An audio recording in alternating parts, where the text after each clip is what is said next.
Hello నమస్తే, welcome to our channel. నేను హిమ.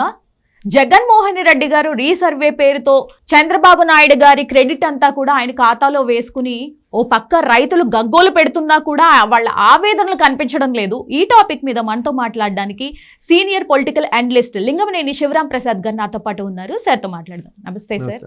Sir, ఇప్పుడు ఎక్కడ చూసినా జగన్మోహన్ రెడ్డి గారు క్రెడిట్స్ ఒకరు చేస్తే వాళ్ళకి ఆయన ఖాతాలో వేసుకోవడానికి చాలా ప్రయత్నాలు, అంటే ఎన్నికలు వస్తున్నాయి కాబట్టి చాలా ప్రయత్నాల్లో భాగంగా ఇప్పుడు రీసర్వే పెట్టి నేను అది చేశాను ఇది చేశాను అంటూ ఒక ప్రచారం అయితే జరుగుతుంది. సో దాని మీద మీ అభిప్రాయం? అంటే ఒకటి, క్రెడిట్ చోరీ అనేది ఈ మధ్యన మొదలెట్టారు. అవును సార్.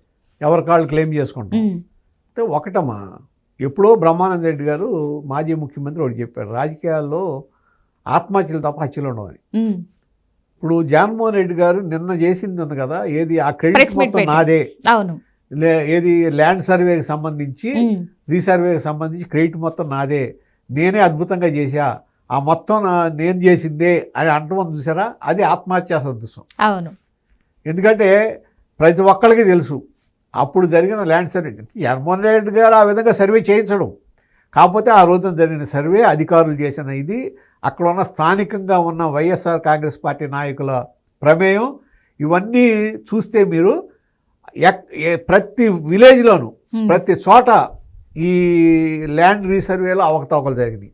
ఒకళ్ళ ల్యాండ్ ఇంకొకళ్ళ పేరుతో పడటం, లేకపోతే ఉన్న ల్యాండ్ తక్కువగా పడటం, లేకపోతే ఆ మొత్తం ఒక 20-30 మందికి ఒక సర్వే నెంబర్ ఉంటే మొత్తం అందరూ ఒకే పేరు రావటం, వీళ్ళందరినీ జాయింట్ పట్ట హోల్డర్స్గా రావటం, ఎవరిది ఎవరికి ఎంత ఉంది, ఎకరమా 2 ఎకరాలు అనేది విడిగా రాకపోవటం, తప్పులు తడగ్గా జరిగింది.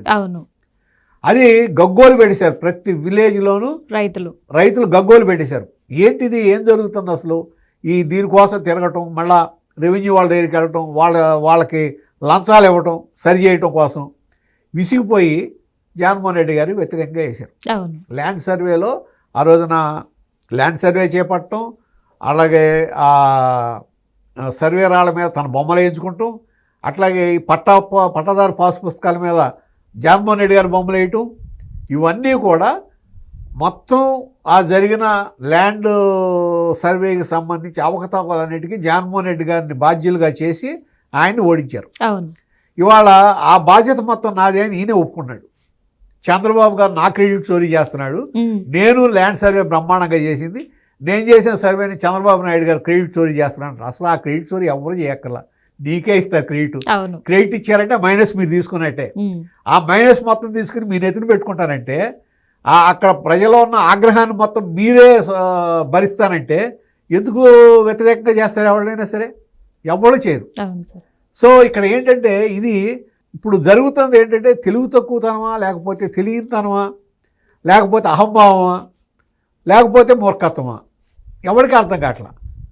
అసలు దాన్ని తీసుకుంటాం. ఒకటి, ఇంతకుముందు జరిగిన దాంట్లో కూడా ఇప్పుడు అమరావతి రాజధాని గురించి వచ్చేటప్పటికి అమరావతి రివర్ బెడ్లో ఉందంటాం. అసలు రివర్ బెడ్ అంటే ఏంటి? ఆ రివర్ దగ్గర నుంచి 100 మీటర్స్ వరకు రివర్ బెడ్, అట్లాగే ఆ బీచ్ వరకు ఆ సీ కోస్టు. అంతేగాని సీ కోస్ట్ అంటే 100 కిలోమీటర్లు ఉండదు కదా లోపలికి. అట్లా ఆ విధంగా ఒక తెలివి తక్కువతనంగా, అనాలోచితంగా మాట్లాడటం వలన నష్టం జరుగుతుంది ఆయనకి. అది గుర్తించి ఆ విధంగా లేకుండా ఈసారి నుంచి అయినా సరే మాట్లాడేటప్పుడు కరెక్ట్గా దాన్ని ఫోకస్ చేసి ఏమి మాట్లాడుతున్నాం అనే దాని మీద కొద్దిగా ఎక్సర్సైజ్ చేసి దాని మీద కొద్దిగా రీసెర్చ్ చేస్తే సరైన విధానం వస్తుంది తప్ప, ఇదే విధంగా చేశారనుకోండి, ఈయన ప్రెస్ మీట్ పెట్టినప్పుడల్లా వైఎస్ఆర్సీపీ నాయకులకు హార్ట్ అటాక్ వస్తుంది. Exactly sir. అది. Thank you sir.